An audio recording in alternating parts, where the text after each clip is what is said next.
राजन मिश्र जैसन केहू नेता ना बड़े, नेता ना भैया गरीब के बेटा हमें भैया हो। राजन मिश्र जैसन केहू नेता ना बड़े, नेता ना भैया गरीब के बेटा हमें। चुनाव लड़े विधायक में अवतारे हो, चुनाव लड़े विधायक में अवतारे हो। ऐसन विधायक तहरा ना मिल पई है हो, ऐसन नेता ना तहरा भैया मिल पई है हो।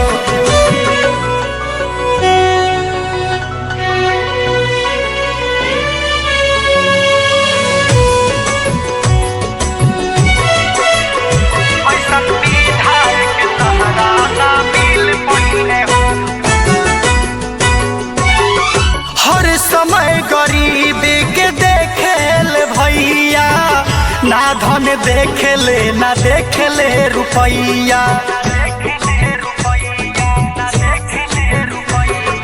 हर समय गरीब के देखेल भैया, ना धन देखेले ना देखेले रुपैया।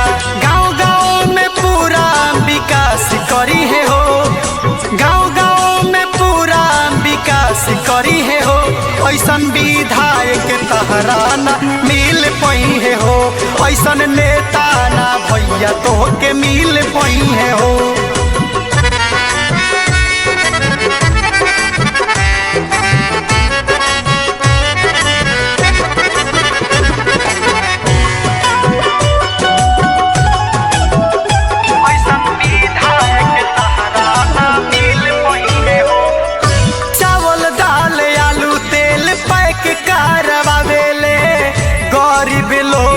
में राजन बाटावेले,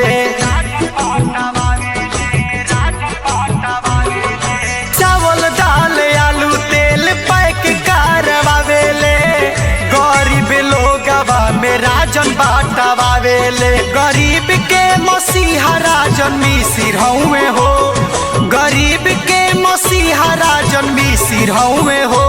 ऐसन विधायक तहरा ना मिल पई है हो, ऐसन नेता ना भैया तो के मिल पई है हो।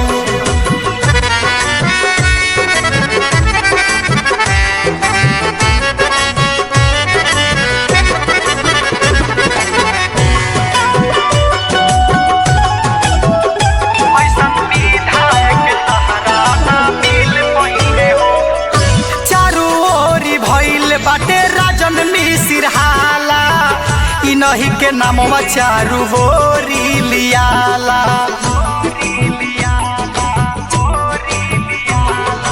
चारू बोरी भइल बाटे राजन मिश्र हाला, इन्हीं के नामवा चारू बोरी लियाला। सुमिति तिवारी बता बतारे हो, सुमिति तिवारी बता बतारे हो। ऐसन विधायक तहरा ना मिल पई है हो, ऐसन नेता ना भैया तो के मिल पई है हो।